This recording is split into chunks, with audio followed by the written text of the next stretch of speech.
The announcement will be followed by a 15-minute press conference. Please note that all questions shall be posed in English. I will be assisting the chair during the press conference, so please give me a sign if you want to raise a question. And I will, except for NRK and TV2, you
Good morning.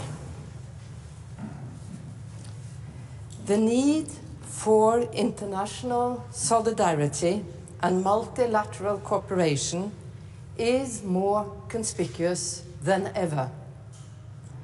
The Norwegian Nobel Committee has decided to award the Nobel Peace Prize for 2020 to the World Food Programme for its efforts to combat hunger, for its contribution to bettering conditions for peace in conflict-affected areas, and for acting as a driving force in efforts to prevent the use of hunger as a weapon of war and conflict.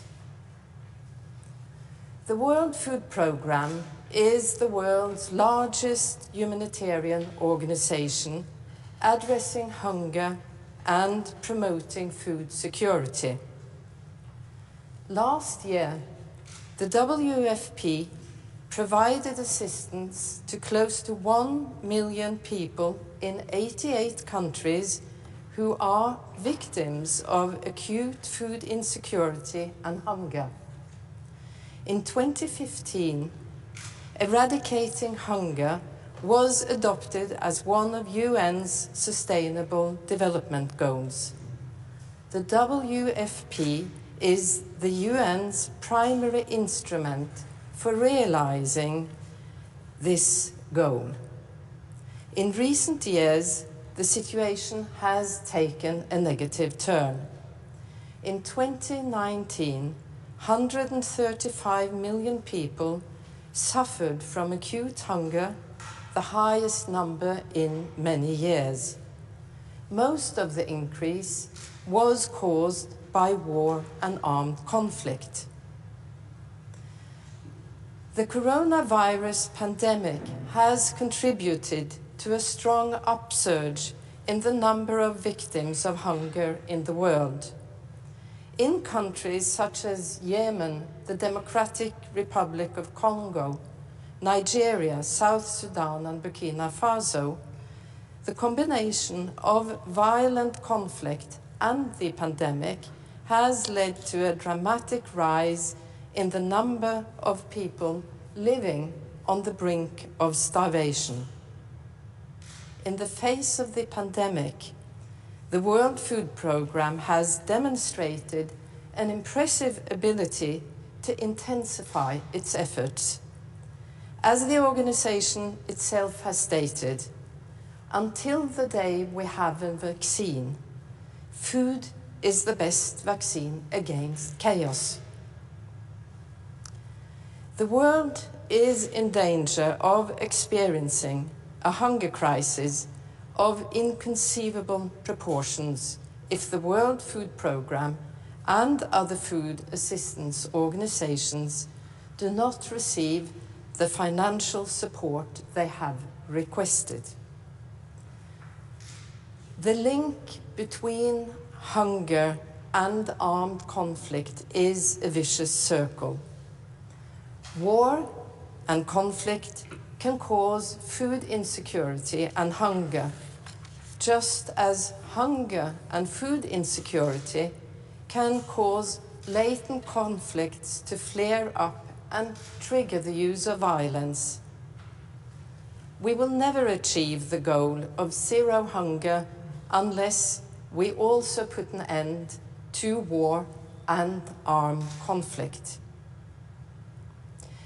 The Norwegian Nobel Committee wishes to emphasize that providing assistance to increase food security not only prevents hunger, but can also help to improve prospects for stability and peace. The World Food Programme has taken the lead in combining humanitarian work with peace efforts through pioneering projects in South America, Africa, and Asia. The World Food Programme was an active participant in the diplomatic process that culminated in May 2018 in the UN Security Council's unanimous adoption of Resolution 2417, which, for the first time, explicitly addresses the link between conflict and hunger. The Security Council also underscored UN member states' obligation to help ensure that food assistance reaches those in need and condemned the use of starvation as a method of warfare. With this year's award, the Norwegian Nobel Committee wishes to turn the eyes of the world towards the millions of people who suffer from or face the threat of hunger. The World Food Programme plays a key role in multilateral cooperation on making food security an instrument of peace, and has made a strong contribution towards mobilizing UN member states to combat the use of hunger as a weapon of war and conflict. The organization contributes daily to advancing the fraternity of nations referred to in Alfred Nobel's will. As the UN's largest specialized agency, the World Food Programme is a modern version of the peace congresses that the Nobel Peace Prize is intended to promote. The World Food Programme, the work of the World Food Programme to the benefit of humankind is an endeavor that all nations of the world should be able to endorse and support. Thank you very much. Kan jeg få krykkene? Jeg blir så.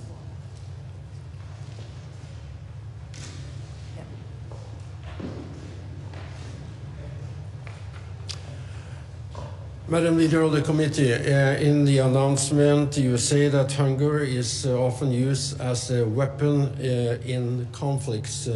Explain how. Well, I think it's one of the oldest conflict weapons in the world, that you can starve out a population to enter a territory. Parties in a conflict, if you get control over the food, you get also a military control, and you get a better control of civilians. You can also use food insecurity as a method to chase populations away from their territory by burning down farms, destroying infrastructure, etc. So I think throughout all times, and unfortunately also in present day, this is a very active weapon in warfare. And you also make a point that the World Food Programme is in great need of economical support. Do you think that this prize will be like an eye-opener and make it easier for the international community to contribute economically in a better way? This is our sincere hope, because there is a connection of the increased hunger or the starving populations of the world today and the pandemic. There is an estimate of the World Food Programme that, given the budgets they have today, there will be about 265 million starving people within a year. So, of course, this is also a call to the international community not to underfund the World Food Programme. This is an obligation in our minds of all states of the world to ensure that people are not starving. Thank you. Madam Chair, how important is the corona pandemic for this year's Peace Prize? The World Food Programme would have been a worthy recipient of the Nobel Peace Prize without the pandemic. But the pandemic and the challenges raised by the pandemic definitely strengthens the reasons for the prize. First of all, the pandemic has increased the need for food aid. And food aid is not always only edible foods. It's also protective measures, it's investments in local farmings. Some indigenous people have self-isolated themselves to protect themselves from the virus and cannot feed themselves. So that is definitely one point. Food is less available to some populations because of the virus. But the pandemic also shows us another very important factor, that multilateral cooperation is absolutely necessary to combat global challenges. And multilateralism seems to have a lack of respect these days. And the Nobel Committee definitely wants to emphasize this aspect, and it is a very important UN organization. And as the Nobel Committee sees it, UN plays a key role in upholding the humanitarian standards of the world, human rights, and multilateral cooperation on a large scale. To what extent does food provide peace? Well, lack of food definitely provides conflict, because there's a fight for resources is probably one of the most common reasons for conflict. Lack of food also provides instability in the population, naturally, because food is one of our most basic needs. And as I just recently mentioned, food is also used as a weapon, so of course lack of food increases conflict.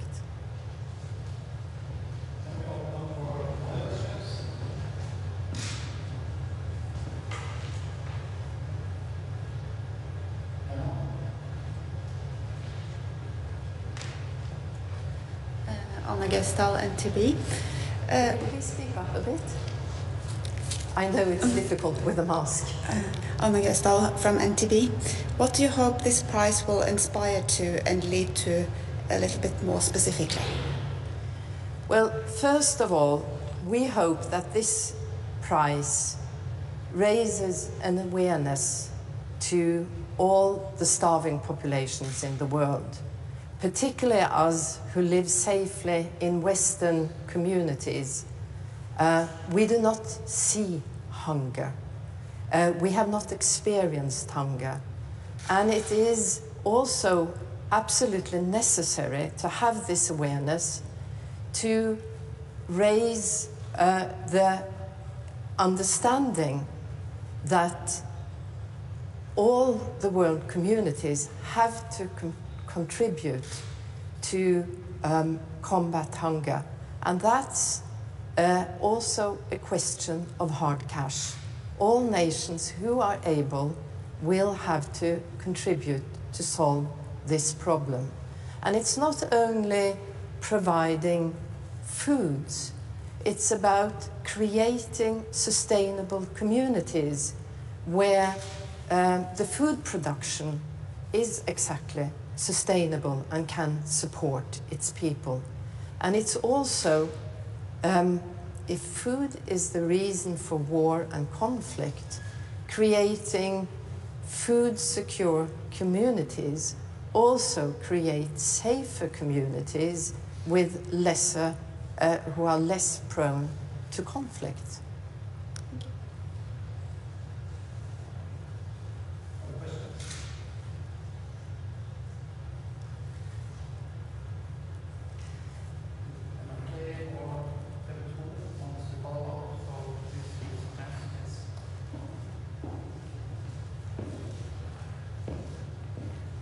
As you know, there has been, as every year, a lot of speculations.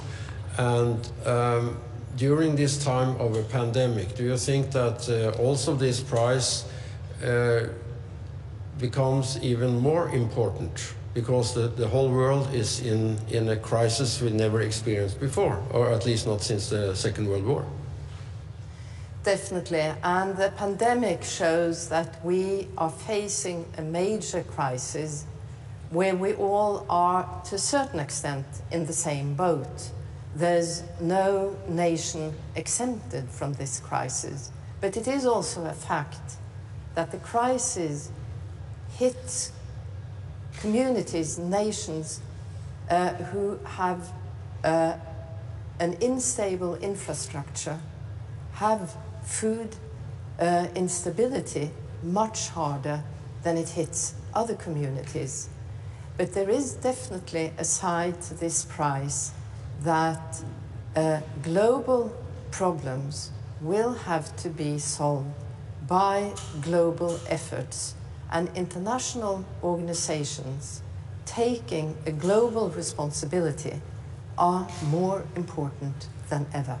Do you also feel sure about the fact that this is probably a prize that would not be any provocation to anyone? I cannot see why addressing the fact that people are starving, how can that be provocative? No, I'm saying it will not be a provocation to anyone. Yeah. I hope not. Thank you.